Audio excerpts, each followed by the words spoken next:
with aging.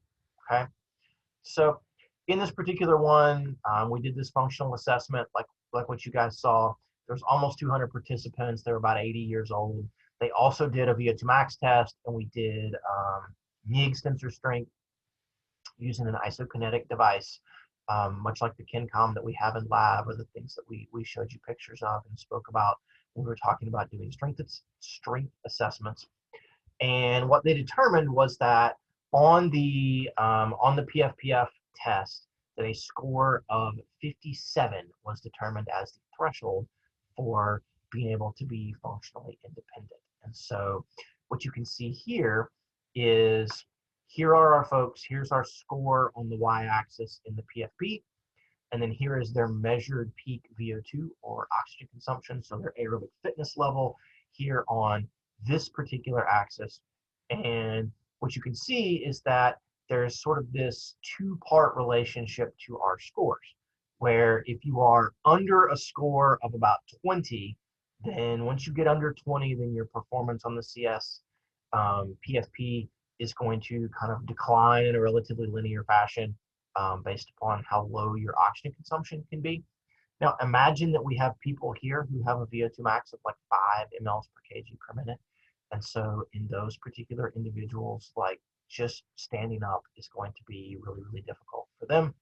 Once you get a VO2 over 20, and it's going to kind of come out here a little bit farther, there's not a whole lot of a relationship between where you are and what your score on the PFP is going to be.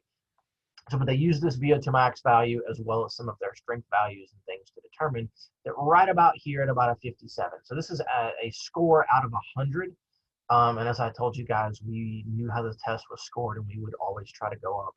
And when they were doing validation things on it, or practicing, teaching somebody new how to do the scale, training a new graduate student or an undergrad, we would always try to go up and see if we could get a score of 100 on the test. And it was nearly impossible in the midst of all of it. It's a really useful, kind of really interesting way to use actual tasks of daily living or things that approximate those to determine sort of a person's fitness levels for different things.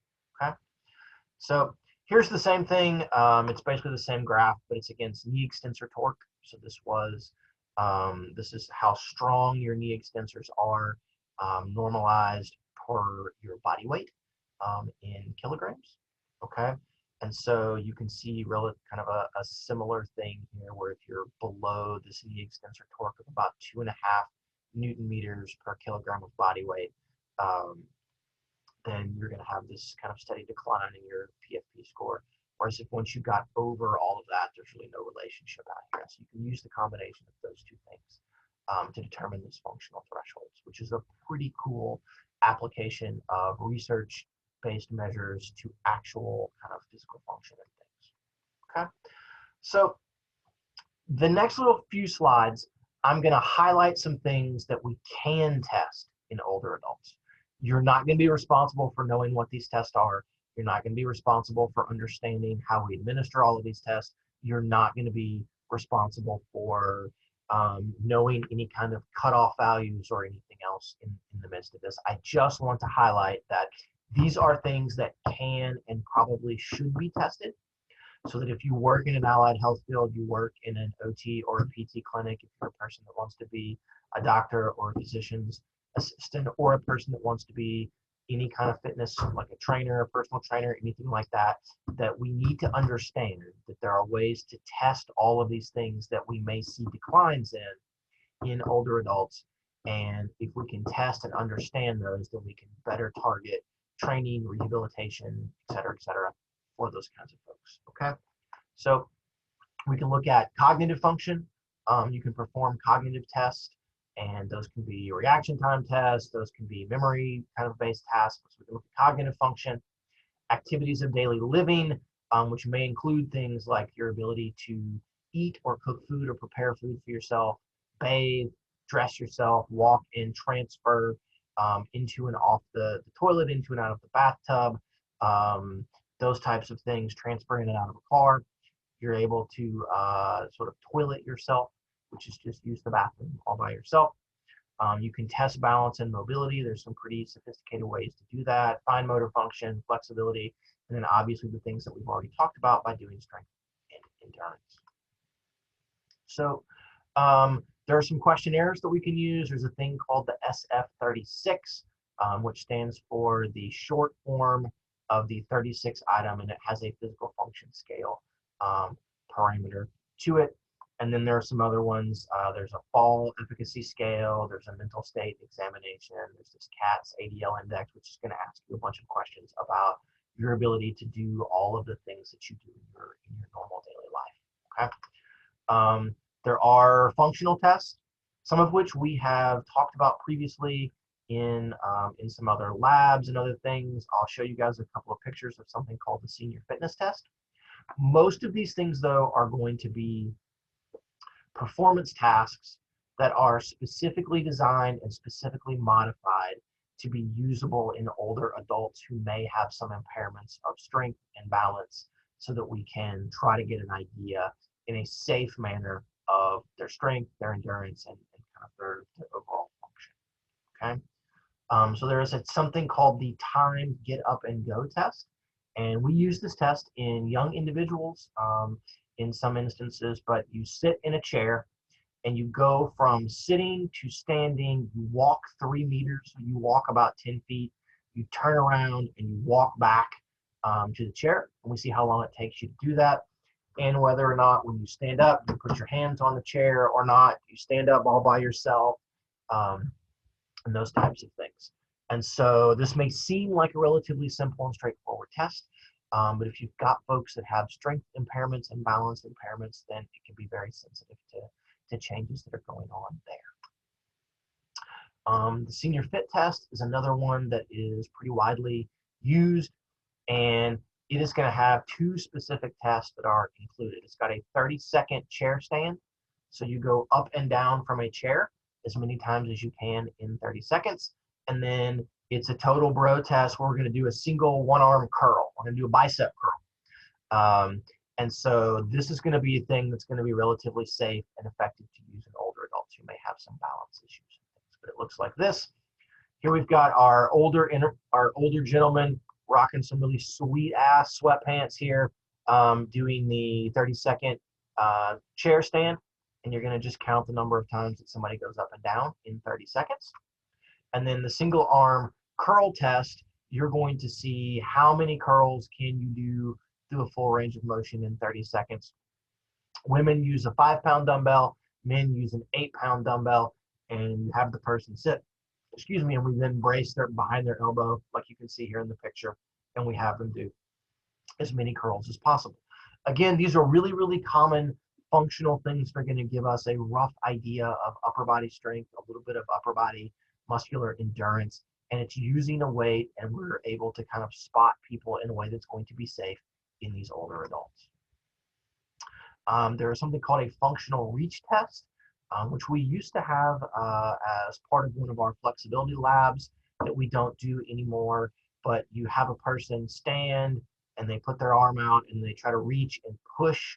They're going to try to push this thing that slides, and you're going to sit here and you're going to have them reach forward as much as they possibly can and see how far kind of this big range of motion they can get without kind of having to take a step and tump themselves over. And so it gives us a little bit of an idea about balance, a little bit about shoulder mobility and low back and kind of back mobility and sort of normal range of motion that a person can go through. Okay, so this is also going to be a really useful test. Additionally, we can measure all sorts of flexibility things by having them do sit and reach, by taking just a simple goniometer and measuring range of motions at certain joints. There's a host of different kind of comprehensive functional assessment tests. The one that we watched the video on, the PFP, is one of the more popular ones, but there's a host of other ones. There's the Barthel Index, functional independence measures, there's a balance test, right? Tenetti's performance-oriented mobility assessment. Everybody wants to come up with their own kind of individual test to do these things, but they're all going to get at relatively similar things. They're all going to involve asking people to do these activities that look like and approximate things you do in real life. It's not just we're going to put you in a squat rack and see how strong you are, okay? We're not going to see how much you can bench press, or we're not going to ask you to go run a mile as fast as you possibly can. It's really going to focus itself on these daily living tasks, which is really, really important in older adults, okay? So there's some information about some of these things. You guys saw the video about the CS, PFP. There's some ideas of what goes on in the balance test. Can you sit up unsupported, right? You guys may not think twice about all of that. For in some older adults, that may be a thing. Can you stand with your eyes closed? Can you stand with your feet together, right? Can you stand on one leg? Can you bend over and pick up an object from the floor? And you're going to get a score on all of these different kinds of things based upon the extent to which you may kind of wobble and get off of balance, right? So what you guys did to estimate your VO2 in lab number 2 was the 6-minute walk test. That's part of the CS PFP, but it's also a really good measure of endurance. And it's a thing that we can ask older adults to be able to do, because we can follow them, we can put them in a harness, and if they fall over, we can kind of grab onto them. You literally follow them like they're on a leash, like your dog. They're in a harness, so that if they lose their balance, you can hold them up. We have one of those harnesses here. We've done this on a couple of studies that have been conducted since in my time here at OU. But again, we just have them walk. It's relatively easy. It's relatively simple. They get to go at their own pace, and we see how much ground they cover, and we can estimate their VO2 max based on all of that without having to put them on a treadmill, without having to risk having them, undertake something that's going to super duper raise their blood pressure and put them at a really high cardiovascular event risk. We've already talked about we can use grip strength as a measure of sarcopenia and loss of strength. This is indeed the exact same grip strength test that you guys use in your lab, okay? So we can do tests like that. The very last kind of thing that we're going to have on here are some very, very basics, and this is coming from ACSM's guides for exercise testing and prescription. If you guys want to know a little bit more about all of this, I encourage you to take the testing and prescription class that we offer, or to take the personal training class that we offer. But this is just physical activity recommendations in older adults. And it's basically the same thing that we recommend in younger adults and everybody else, right? 5 days per week, moderate intensity of 30 minutes from an aerobic standpoint. We're going to recommend 2 days per week of some kind of strength training or something like that. The only thing to consider is that we want to modify both intensity and techniques to be cognizant of any sort of physical limitations that these individuals may have. We may want to start them off going a little bit slower, start them off lifting a little bit of a lighter weight, and progress them up from there.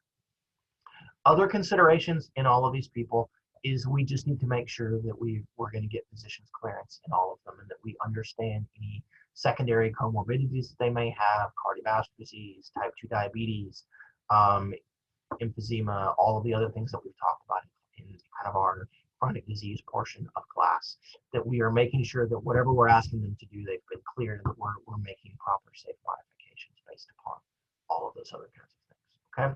Otherwise, it is perfectly safe and really, really beneficial to have older adults increase their physical activity and do actual training if we can manage to kind of get all of this going.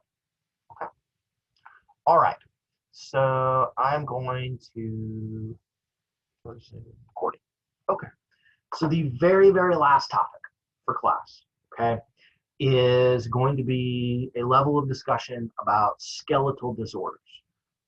So we're going to talk about changes in bone mineral density. They're going to be related to osteoporosis. And then we're going to talk a little bit about arthritis and some spinal issues, especially things that may lead to low back pain and kind of loss of function in that, because it's so common. So these are going to be the most common forms of skeletal disorders that you guys are likely going to encounter, both in your own life. I'm having a pretty bad back pain day. My daughter wanted to use me as a trampoline last night before she got in bed, and so she was literally like standing on my back jumping while my wife was encouraging her. So that's gone really well for me today, and I'm not even that old. Okay, so we'll talk about back stuff. We'll talk a lot about osteoporosis kind of as we move ahead here. So these are going to be things that, like a lot of our other chronic disease issues like cardiovascular disease and type 2 diabetes and cancer, these are going to be disorders that for the most part are going to tend to develop slowly over the course of your life, okay? Now, in some instances, there may be some sort of catastrophic event that's going to take place that is going to have some very pronounced alterations and cause this pathology in the skeletal system. But most of it's going to be this kind of slow, inexorable progression from you guys being relatively okay right now to maybe not so great when you're my age in the next 20 years or so, to it then potentially really becoming a problem in your 50s, 60s, or 70s or something. These are going to be kind of slow progressing things. All right. So as I said, we're going to talk about osteoporosis. We're going to talk about two kinds of arthritis. We're going to talk about osteoarthritis, which is just a wear and tear disease that develops slowly over time. We'll also talk a little bit about rheumatoid arthritis, which is an autoimmune disorder. It is much, much, much less common than osteoarthritis, but it's going to look in a lot of ways and present with some of the same issues that osteo has. But we'll talk about rheumatoid arthritis, and then we'll talk about low back pain and herniated discs and kind of the need, kind of how all of these things may work together and manifest themselves in your low back, because that's going to be one of the leading causes of disability in adults. It's going to have to do with low back pain. Okay, so I assume most of you guys have seen something like this as part of your anatomy class, but these are just some kind of basics of bone structures, right? You're going to have the ends of the bones here. The growth plates would be under there for what we're talking about for the most part. The apophyses, they've all closed down, and so the growth plates are going to be closed. And a lot of our issues are going to occur with arthritis and those things, and low back pain are going to occur kind of at the proximal and distal ends near the articulations of the bone, so at joints.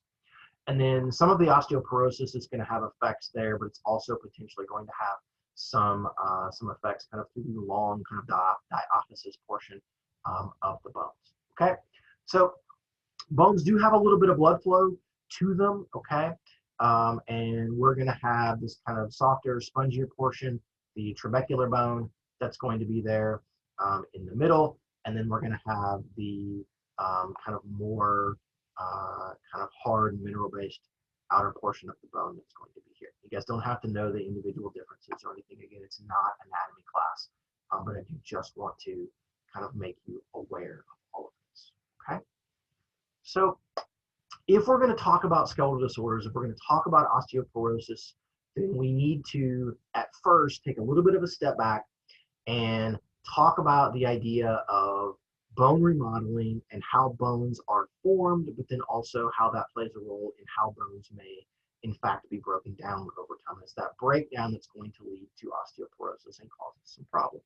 Okay, so much like skeletal muscle, bones are always in this constant state of remodeling. And so what that means is that there's always this push and pull of osteoclasts and osteoblasts that are going on inside the vast majority of your bones.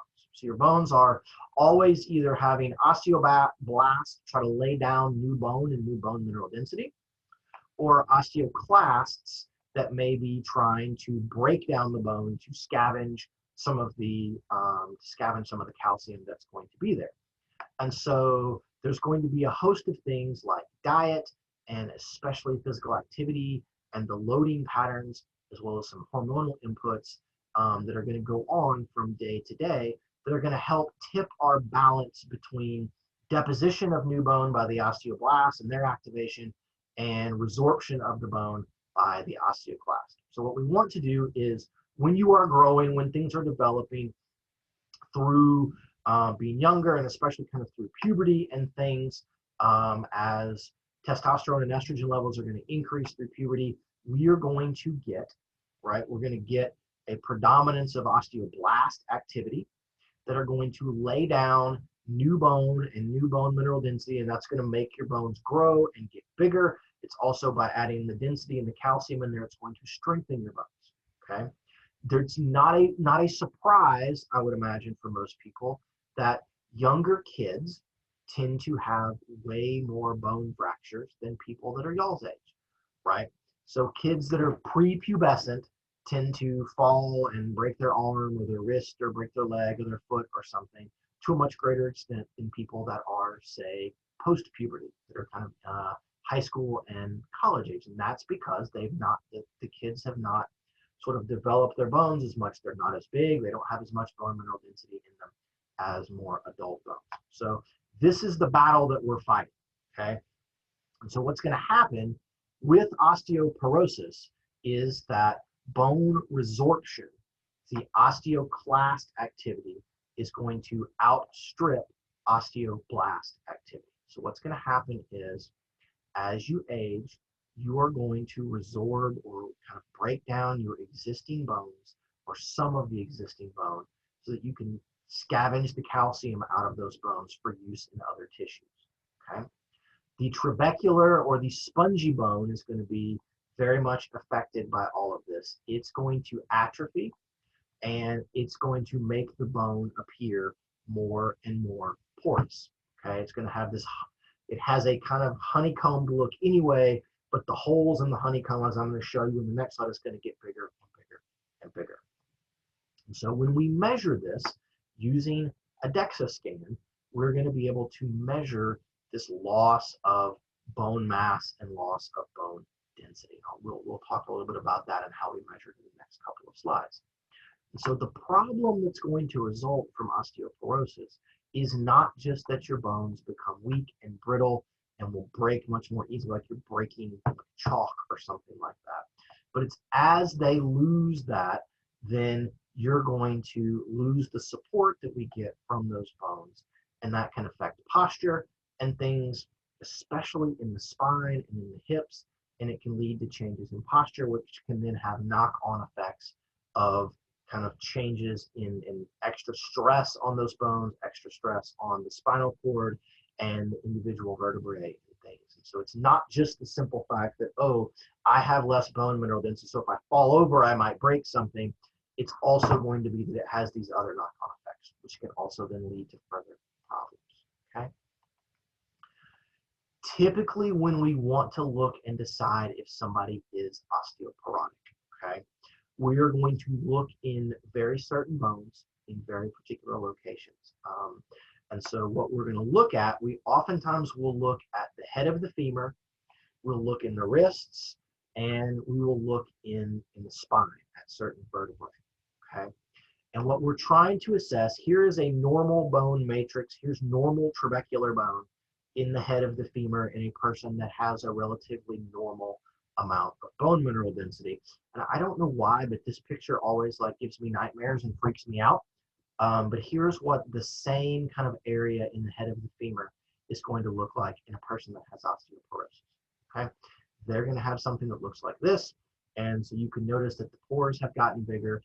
And you can imagine if I was to take a hammer and I was to hit the head of the femur or apply some very strong external force, it's going to be much easier for me to kind of crack all of this and mush this down than it is to do these things, okay? The most common way for us to assess your bone mineral density is to perform what we talked about in body composition. Assessing body composition is a DEXA scan. And so we can take the DEXA scan, it gives us bone mineral density, and we can zoom in with that DEXA scan.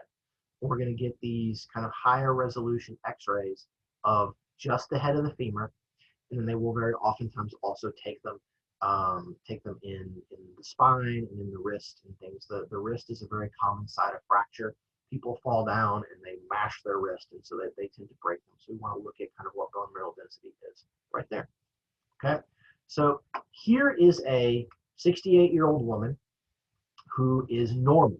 Here is a 74-year-old woman who has osteoporosis. And so what I want you to look at is look at what's going on as we measure things here in the box, okay?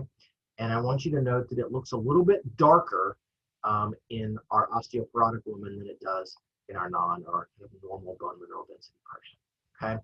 So we have normative data, much like what you guys use for doing your fitness assessment when I'm always asking you guys to compare yourself to the norms for VO2 max or the norms for grip strength or something. We also have normative data based upon age for bone mineral density.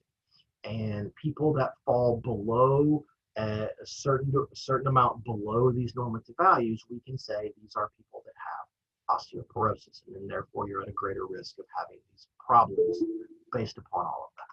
Okay. So what are a few things that you need to know about osteoporosis?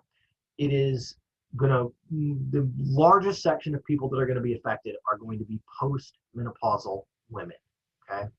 And so it affects postmenopausal women because after menopause, estrogen levels, or during and after menopause, estrogen levels begin to decline. And we're not going to get into, it's kind of beyond the scope of our class to talk about the influence of estrogen and parathyroid hormone and all of those things on the activity of osteoblasts and osteoclasts. But just trust me when I tell you that as estrogen levels fall, then osteoblast activity is going to fall as well. Osteoclast activity is going to tend to increase. And so the net output of all of this is that it becomes more likely that the osteoclast will predominate, and we're going to begin drawing calcium out of our bones. Okay? So it dramatically increases fracture risk. Okay? Dramatically. Osteoporotic folks are at a much, much greater risk of fracturing something. They're also going to be at a greater risk of having impaired or delayed healing of a fracture. So if it takes a normal person 6 weeks or 8 weeks to recover from a particular fracture, then it's going to take a person with osteoporosis significantly longer. Okay?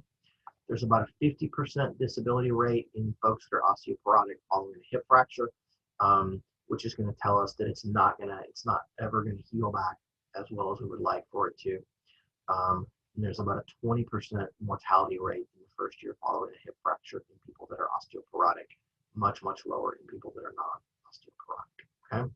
So what's going to happen then in these people, whether they have some disability, whether they've had a fracture, but people that just generally have osteoporosis are going to have more pain, more joint pain. They're going to tend to have less joint range of motion, so there's going to be less mobility, likely because of some of these changes in the structure. And because of that loss of mobility, they're going to have a loss of functional independence.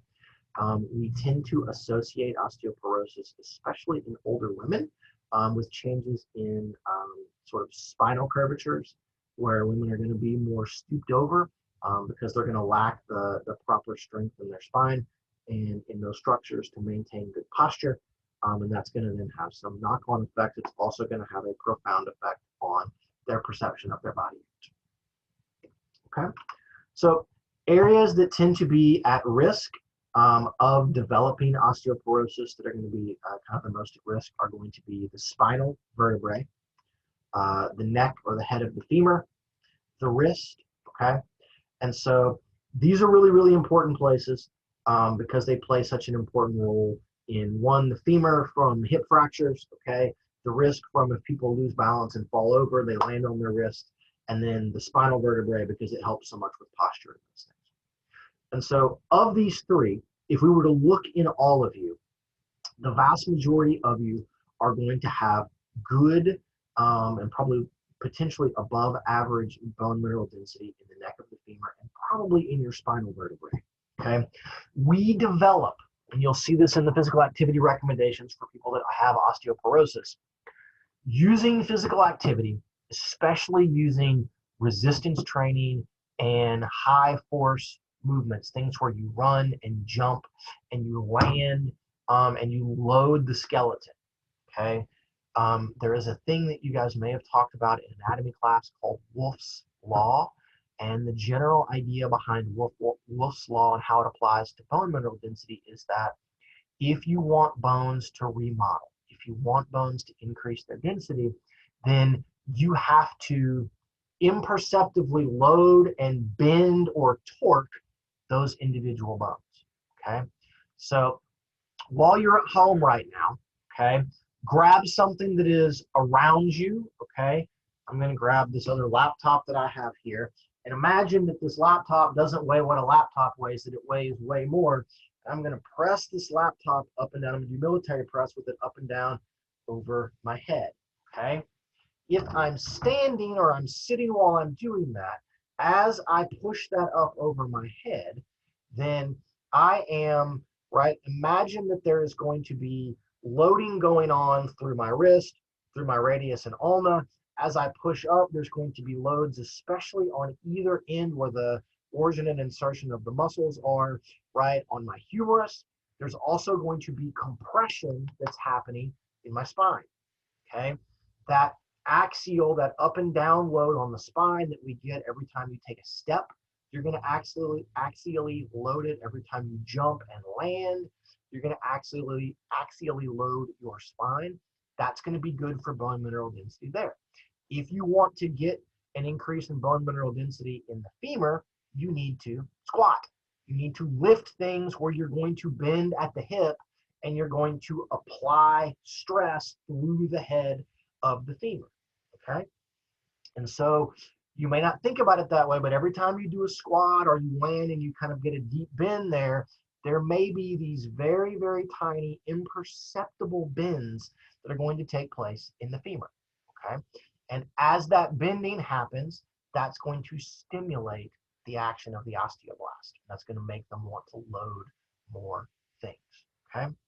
If we look in all of you right now, your wrists are probably, of these three things, are going to have the lowest amount of bone mineral density because we don't do things that place a huge amount of load on our wrist relative to other body parts, okay? So you're at much, much more risk that if you fall over and land on your wrist, you're going to do these kind of weird, crazy things, okay? So I'll share a personal story that I have with all of this that may highlight some things and maybe let you guys understand a little bit more about kind of what all is going on here. So I'm gonna blow out everybody's so I can see more people. So how many of you can either flash your camera or you can give me a thumbs up or something. How many of you have broken a bone in your life? Let's start there. How many people have broken a bone? Okay. Of those of you that have broken a bone, we'll ask, Chandler, would you mind telling us, like, what bone did you break? I had my elbow when I was really little, but then I had a stress fracture in my back. Stress fracture in your back, okay? Yeah. Like at what vertebrae? L5. At L5, okay? That is completely unsurprising, as we will see later, that it was at like L4 or L5. That's, somebody's got a problem, a back problem, always guess like L4 or L5 because of the way it's curved on those things. Okay, Leah, you said you broken a bone too. What bone had you broken? I've broken my foot and my two of my fingers. Your foot and two of your fingers, okay? Yes. Do you mind me asking, what did you do to break your fingers? Fingers was gymnastics. I did competitive gymnastics growing up, and 2 times I fell while tumbling, and I broke, like, just landed on them wrong, basically put my hands back, which is the golden rule not to do, but I did it anyways. And then my foot was kind of weird. I was at a park with some friends in like 6th grade, and I just jumped off of a step, and it was just like weird, and I got up but I couldn't walk on it, and my mom thought I kind of just like had sprained it, but when we went to the doctor, the most outside bone in my foot was completely shattered. Ooh, so okay. But I didn't do anything like crazy. Like, I jump and run like when I was little all the time. Like, it wasn't weird. It was so weird that like that little of a hop off of a step like did that, but I guess it must have just been the angle. Sometimes you just land perfectly, right? Yeah. You're like our president-elect, like Joe Biden. You're playing with your dog, and they do something crazy, and you get a stress fracture in your foot, and everything. You got to get the boot after all of those things. Okay. Somebody else that had broken a bone. Tell us what bone you've broken, please. We've gone. I also broke my foot twice in kind of a weird way as well. The first time I tripped over a curb. Okay. And broke my second, third, and fourth metatarsal, and then I did it again the year after. When I was playing Duck Duck Goose, and I sat on it wrong, and they broke again. Okay. Yeah. If any of you guys have Dr. Larson for exercise testing and prescription, or for Capstone, I want all of you all to ask her to tell you the story. Dr. Larson, the world like world-class cyclist, about the time that she broke her ankle stepping on the curb, leaving our Christmas party at the Bimbins a few years ago. I'm not going to tell you that there were tequila shots that might have preceded her stepping on the curb funny and breaking her thing, but there might have been tequila shots that were involved. So it's a pretty spectacular story of all of those things. But okay, so we've got feet, we've got fingers, right? Anybody like broken a femur? Yes, actually. Nick, you broke your femur. Did we talk about this already? I'm not sure. I did when I was little, though. When you were little. Like, how little is little? Like 6 or so. Okay. Yeah, that doesn't really, yeah, you know. You're 6, your bones are kind of mushy then anyway, although that's incredible to break a femur. Like, it's very, very rare for people to break a femur. Mm-hmm. Although we had a girl that was through the javelin on the track team that I had in class a few years ago that was doing something during track practice that didn't involve throwing the javelin, just like running, and she broke her femur. Because she brought us and showed us x-rays of like the femur with like a metal rod in there and things. It was crazy. So you tend to break your feet or the kind of smaller bones in the feet that don't get loaded that often. Back fractures, little stress fractures, maybe not that often. Lots of things with like fingers and hands, even some of the ones like in your forearm and stuff. And a lot of that has to do with how people fall and how we kind of load these things in a weird way. I have only ever broken a bone once. Some other time, if you guys want to come see me, I'll tell you about the time that I dislocated my pinky toe during football practice when I was in high school. And it was maybe the single most painful thing that I've ever experienced in my entire life. When your pinky toe is sitting up on top of your foot, it was not great. But I broke playing intramural softball with some of my students. It's been about 10 years ago now. I had what was called an avulsion fracture in my thumb. And so I caught the ball and I tagged the guy at second base, doing everything, and he slid into my glove. And I had caught the ball kind of down on the heel, which was not good on my part. But what happened was it yanked my thumb so much that it pulled the ligament, pulled off of the bone. It pulled a piece of the bone off, and from right there. You don't get avulsion fractures like on your femur. You don't get avulsion fractures in some of your other kind of very, very large bones and those kinds of things because they have so much more bone mineral density and those things. You can get these things in, like, imagine how often you actually, now you have to remember that your finger bones, the cuboid bones and those things, and the bones like in your toes tend to be relatively small and kind of fat. So they're made to withstand some stuff. But like you could see on the x-ray, I need to put those in the class, like it had just like detached and like pulled the thing off. And it was really not a very fun experience. I had to wear like a brace thing, and they kept telling me 2 more weeks, like, oh, it'll be 6 weeks and you can get out. And then like 13 weeks later, I finally was able to do all of that. And I still don't have like full range of motion in my thumb from those kinds of things. But this is the stuff that happens, guys, okay? We're going to get fractures in younger individuals in kind of these smaller, less loaded areas, okay? In older adults, you get fractures like these if they've got osteoporosis and things in, right, like in the humerus, in the femur, at the hip, okay, in your tibia, in these bones that don't normally tend to have these kinds of things that are going to happen because they've lost so much bone mineral density, okay? So how did you get the bone mineral density that you had? Well, a lot of you guys, you've gotten it from one sort of growth and things through puberty, but also from all of the loading of your bones that you've done up until now in your life, okay?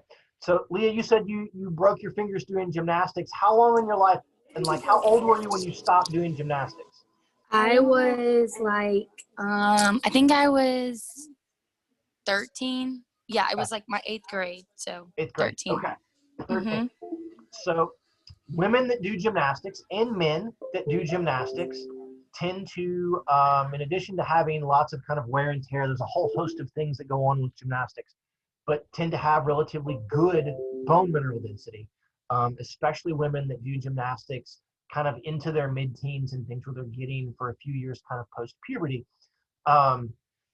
because there's such high stress and high force from all of the tumbling and landing and those kinds of things. Women that play sports or do things that are going to involve resistance training and things during kind of junior high, high school, and then up until about the age of 30 or thereabouts are going to tend to have more and better bone mineral density than women that don't. And so, ladies, guys, it's less of an issue for us because we don't lose, even when we lose our testosterone, we don't lose as much of the kind of hormonal stimulus for bone deposition. But ladies, you guys have a finite amount of time left in your life to increase your bone mineral density or to try to maintain your bone mineral density. And once you get past about the age of 30, your bone mineral density has peaked. And all you are doing is simply trying to maintain activity and diet things in an effort to hold on to whatever bone mineral density you've got left for as long as you can in your life to try to stave off osteoporosis. Because once you hit menopause, it's coming, okay? And so that's the push for be active, stay active, resistance train, go flip those tires at CrossFit, right? Go, I don't know, they do adult gymnastics and those kinds of things. One of our former graduate students, still does those kinds of things. All of that stuff is great. Run, jump, play with your kids, throw your kids up over your head. If you do those things, throw your dog up over your head if you can, and those kinds of things. All right, so that's kind of my push for all of that. All right, let me move these things back down. Okay, so physical activity recommendations for osteoporosis, these are pretty straightforward. You just need to kind of load your bones. You want to do things where you're going to do sits and stands. You want to squat. You want to do kind of heavy things where you're moving your body weight or even more, and you're loading through the spine, through your hips, and onto your femur. Okay, let's talk a little bit about arthritis now. And so there are two kinds of arthritis. The first is osteo. The second is rheumatoid, okay? Osteoarthritis is much, much, much more common, much more prevalent, okay? Almost all of us, if you've been even marginally active in your life, if you live to be into your 80s or your 90s, you're probably going to develop at least mild osteoarthritis. It's very, very common, simply because this degeneration of the articular cartilage and then the kind of interactions of bone with less cartilage, kind of bone on bone interactions, is just an inevitable thing. The cartilage will wear out over time if you do enough loading at certain joints, okay? So with osteoarthritis, you're going to get this progressive degeneration of the cartilage that exists at your joints that separates and kind of cushions the bones from rubbing and bumping into each other. One of the things that it results in is it can be up to debilitating pain. Like moving is so painful that you don't want to do that. It leads to impaired range of motion, both from physical impairments because of the way the joints want to articulate, you can't move as much, but also as much from the pain, right? It hurts to move through that range of motion, so you stop doing it. And then you can also get inflammation in those joints from, and that's going to lead potentially to some swelling, although not nearly as much as we're going to see from rheumatoid arthritis. But there will be an inflammatory response at those particular joints that's going to lead to the pain and things that we experience because the bones are not meant to bump into each other, okay? So a very, very brief review of articular anatomy, okay? I don't care that you know what kind of joints are what, okay? But I do want you to remember and know a little bit about what happens at an articulation between two joints. So just imagine that this is the knee, okay? And so you've got the head of the femur, you've got the head of the tibia.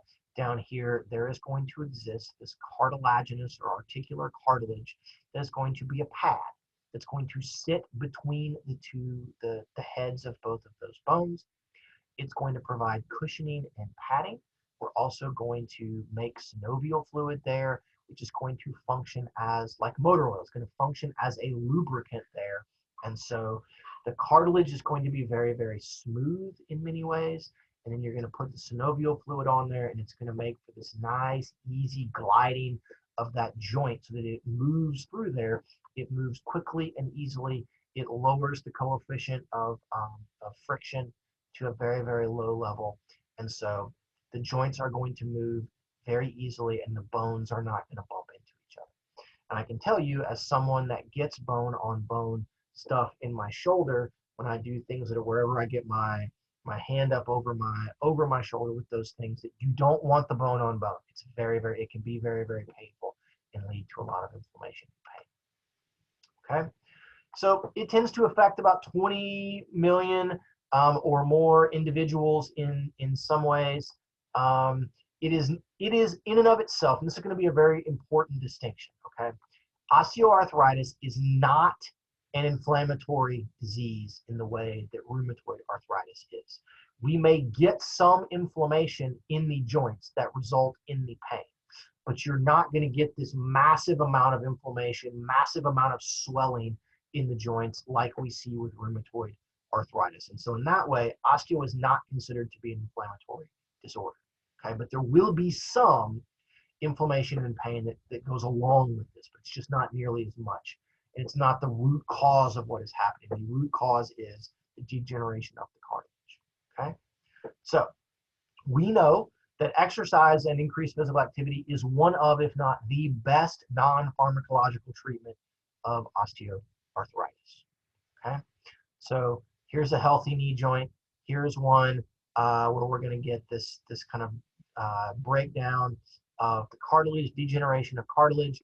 But then what happens after all of that? The cartilage breaks down, and then the bones begin to bump into each other. And so as the bones interact and bump into each other, then we're going to get the development of bone spurs. We're going to get the development of these rough edges around on all of those bones. And that's going to make the further interaction of those bones as they articulate with each other more painful. It's going to decrease range of motion even more. Okay, so this is this progressive process that happens with this degeneration. We get the narrowed articular space, the cartilage erodes, and we're going to get problems. Okay, so we're going to get increased risk. Here's a guy that has osteoarthritis in his knees, and so you will note there is a little bit of swelling that is going on there, but not a huge amount. Okay, and so then you can see kind of you can note with this one how there is no space basically between the bones, between the head of the femur and the tibia, and so there's no cartilage that's going to exist here. Here we've got a much more normal kind of space, at least on one side of those things. Okay, so how do we treat this? The most common ways are that we give people painkillers. We usually start people on non-steroidal anti-inflammatory drugs like aspirin or Advil or something. There are prescription strength versions of these things. They come with their own potential risk factors, things like ulcers and whatnot. And so those can be reasonably effective. Physical activity is a big one. Continued loading and kind of smushing that cartilage in there tends to promote cartilaginous health and promote secretion of synovial fluid. So maintaining activity is good. Continuing to move through a range of motion is good. Strengthening the muscles on either side of the joint is going to help move the joint in the proper kind of articulation pattern. That's also going to be really, really good. The problem is that once you develop the arthritis, moving the joint and exercising hurts. And so if you can work through that pain, we can get some positive outcomes, but it does hurt. For a lot of people, their osteoarthritis is going to be accompanied by obesity, and so some level of weight loss so that we place less load on those joints is going to be somewhat helpful. And then eventually, if the arthritis gets bad enough, which in a lot of people it will eventually, then we do joint replacement surgery. Okay, so here's what you see. This is an artificial articulation that gets put in at the knee. And so if you want to see some crazy surgeries, just go on YouTube and look up knee replacement surgery, and you can watch the orthopedic surgeon cut open a person's knee, and they basically take this and they hammer one end of it into your tibia, they hammer the other end of it into the head of your femur. They are literally just like whacking it with a hammer. It is quite invasive and quite spectacular to watch, but it's really, really effective. people get joint replacement surgery, and as soon as they've basically healed from the surgery, then they no longer have pain at those particular joints, because you've increased the space and you've fixed the degeneration that's going on there. The problem with joint replacements is they don't last that long, right? Maybe 8 or 10 years after you've had it done once, you're likely going to have it done again, because the joint replacement is going to wear it down. We've gotten a lot better about that. They've got much better kind of replacement joints that we can put in. Very, very common that it occurs at the knees and at the hips. Like my father-in-law has had one hip replaced twice, and the other hip replaced once. And he would want me to tell you that, yeah, the surgery sucks and you got a lot of tissue damage and stuff you have to recover from, but you immediately increase range of motion and you immediately decrease pain once you've had the replacement surgery. So that's kind of the most common kinds of treatments for these things. On the other hand, literally and figuratively, on the other hand, rheumatoid arthritis is going to be an inflammatory condition, say an autoimmune disorder, where the immune system attacks the joints, okay? It attacks the tissue, it attacks the cartilage, it attacks the synovial fluid and things that are going to be in your joints.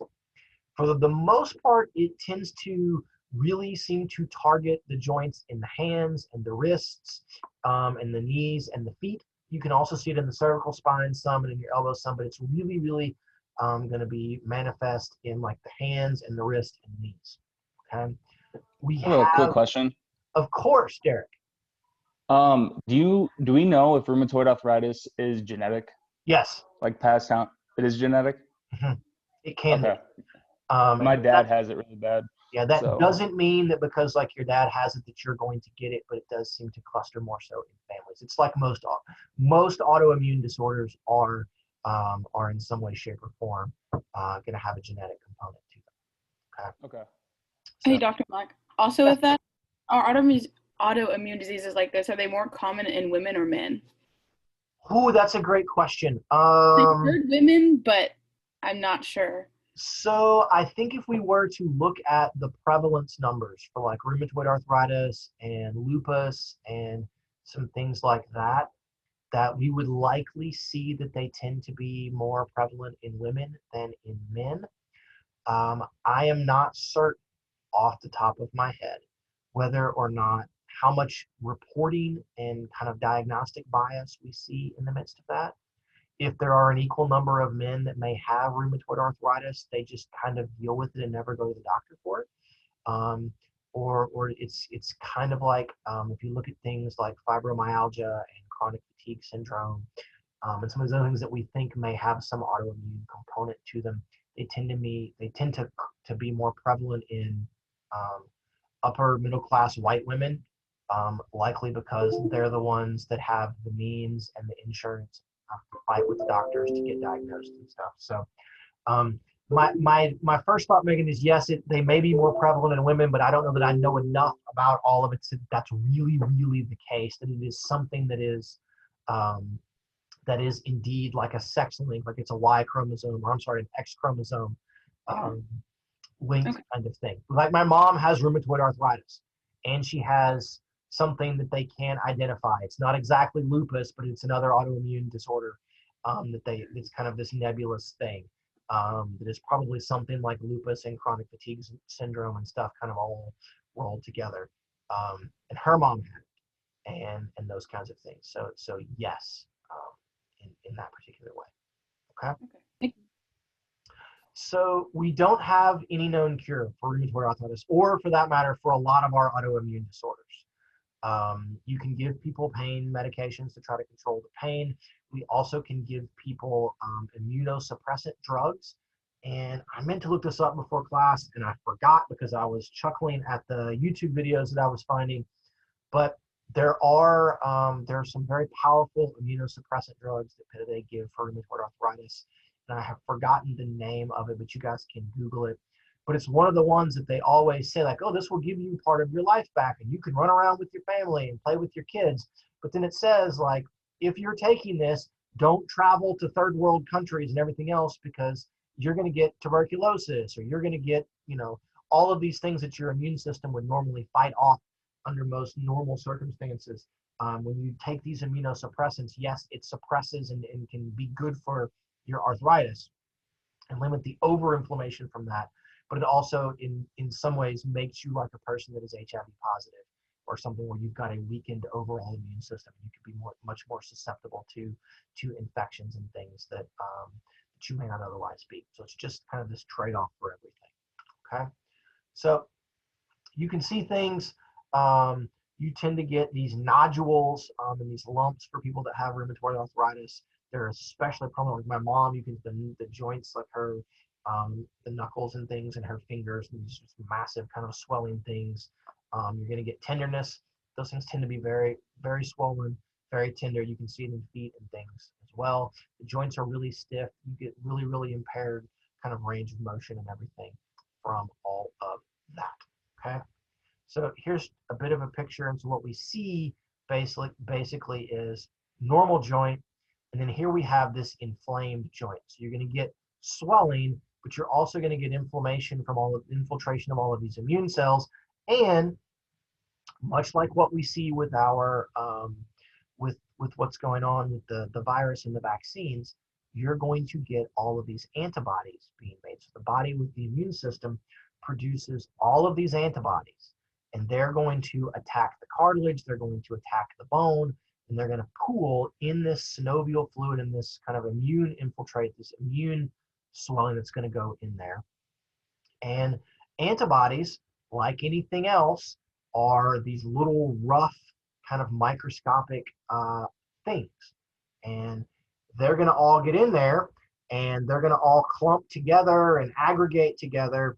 And so you have all of this kind of microscopic, kind of rough junk in the synovial fluid. So then when you try to move, the synovial fluid doesn't function correctly because there's all of these antibodies and things in there, and it's creating all of this other kinds of problems by kind of putting those things in there as well. So it's a really, really kind of nasty disorder that we can get. So what about exercise in folks with rheumatoid arthritis? We do tend to see some reasonably positive outcomes. For people, a lot of it may just be like doing kind of lightweight range of motion exercises for folks in that kind of way, if it's in the hands or depending upon the particular joint. Okay. The physical activity recommendations for folks with arthritis are basically the same as those for regular folks. You just want to make sure that you are paying attention to their medications and you're paying attention to limits in range of motion and pain and those kinds of things. But the things are basically all the same recommendations, right? You want to get your 150 minutes, you want to get 2 days of strength training if you possibly can. Okay, so rather than take a break, we'll just kind of power through the last few slides here for everybody. I want to talk about low back pain, which is probably not something that many of you guys think about, but we focus on it a little bit in class because about 80% of people in North America are going to have low back pain. So 8 in 10 of you guys are going to have low back pain at some point in your life. And about 1/5 of people, so about 20% of folks in the US are going to develop chronic low back pain. And this is one of, it's the second most common cause of disability in sort of US adults. Osteoarthritis is the leading cause of disability in adults. This is the second most common one. You get lots and lots of workers' compensation, people that are going to have lost work because they can't do things with low back pain. For any of you that have never had back pain or anything associated with that, I cannot begin to explain to you like how painful and how debilitating it can really, really be. Okay, so total annual costs are going to be estimated to be somewhere in the hundreds of billions of dollars.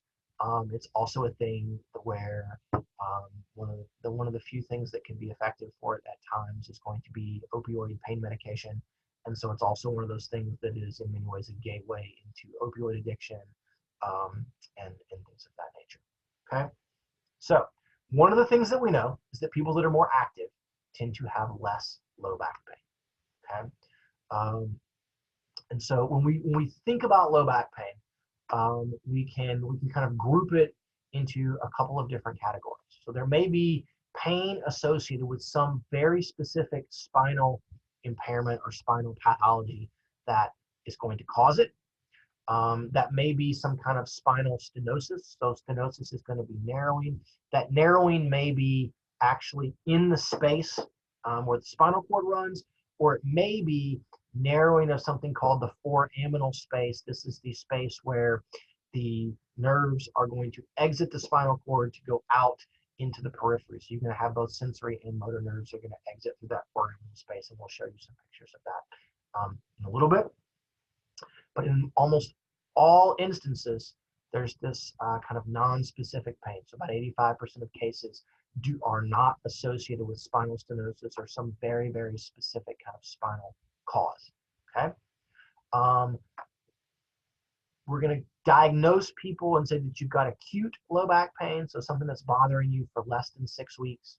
Subacute is 6 to 12, and then to be classified as chronic, it has to last more than 12 weeks, okay?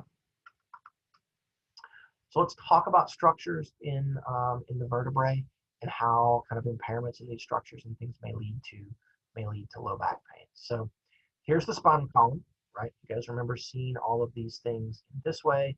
Here you can see the nerves exiting out of the spinal canal, what we would call the foraminal space, which is this area right here, right? So you've got the vertebral body that's going to be here. We'll talk about the intervertebral disc and its individual structures here in a minute.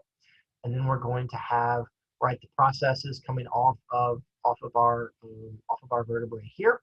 So it looks much like this. You've got the vertebral body, you've got the disc in between, then we've got our spinal processes that are going to go sort of left and right into the dorsal side coming off of here.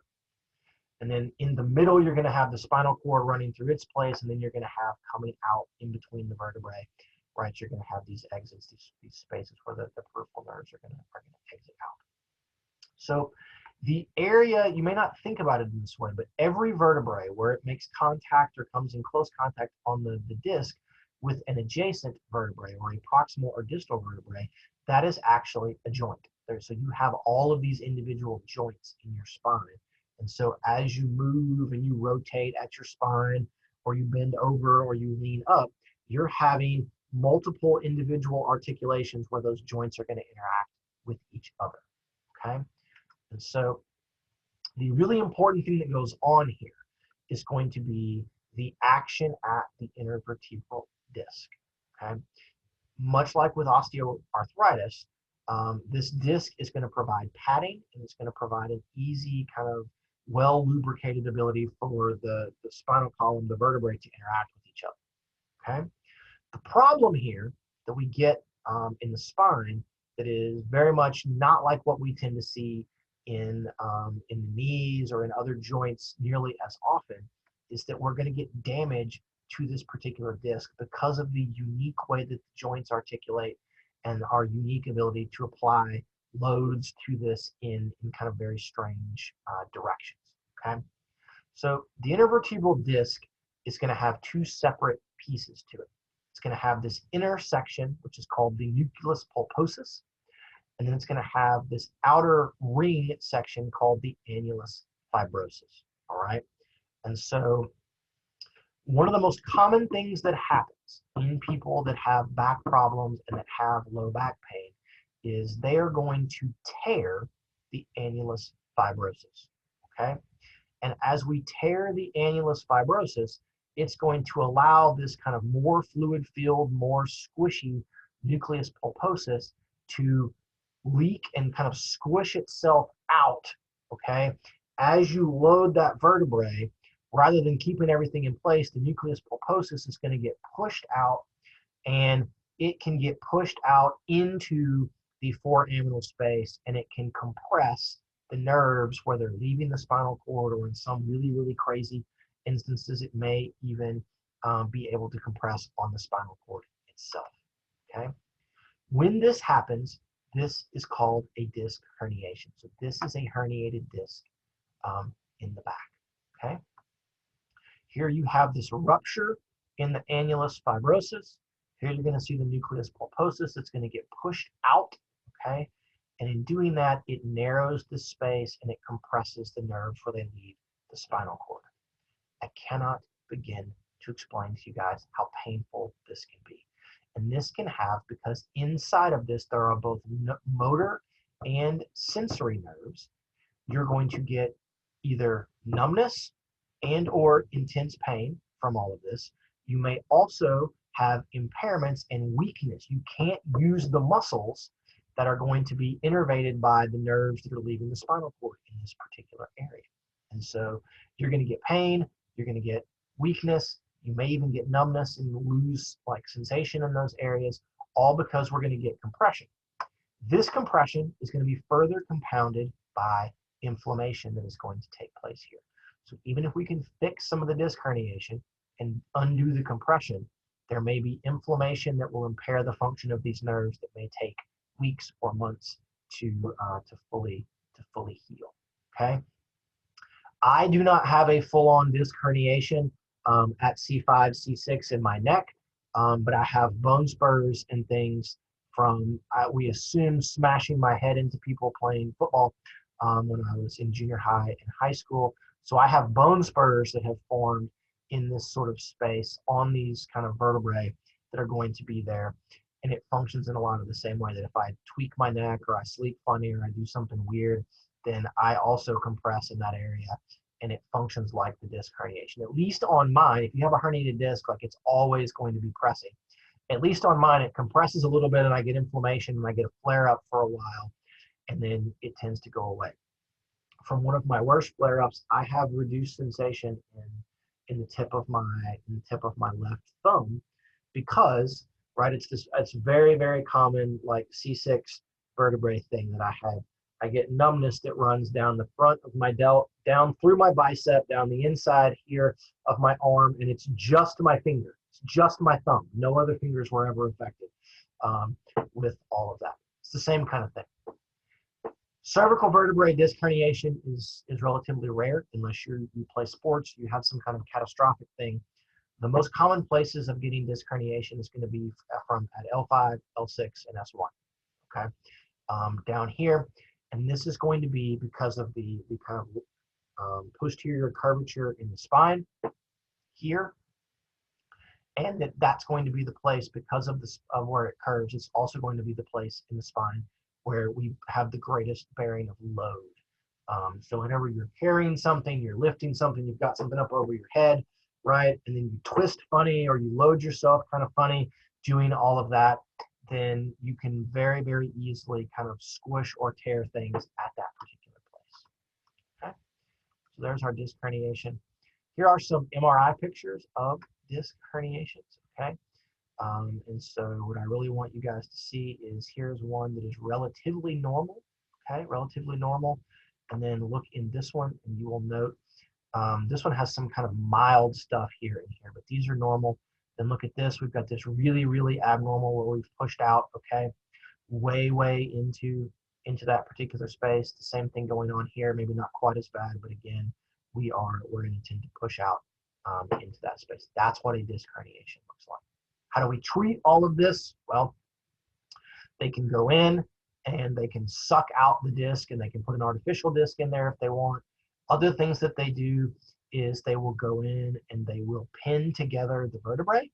And so that the vertebrae, when they move, they're going to only move in a little bit of a reduced range of motion. And so because they can't move as much, then you don't have as much chance to kind of squish things or get things out of order back there. It's called spinal fusion surgery. When you take exercise physiology, ask Dr. Mike. He's had 2 different spinal fusion surgeries that have been done. He can tell you some stories about all of that. Physical activity recommendations in folks that have all of this, they're pretty similar as long as you don't have any other comorbidities to kind of a regular person. You just want to make sure that you are limiting range of motion, you're limiting stress on the low back. This is going to be an area where, even though I hate stretching, doing some stretching exercises to improve range of motion in your spine can be very, very beneficial. Doing and improving range of motion in the hips and the knees and the shoulders and things so that you have better range of motion there, so that whenever you do movements with those joints, there's less stress based on the spine. is also going to be good.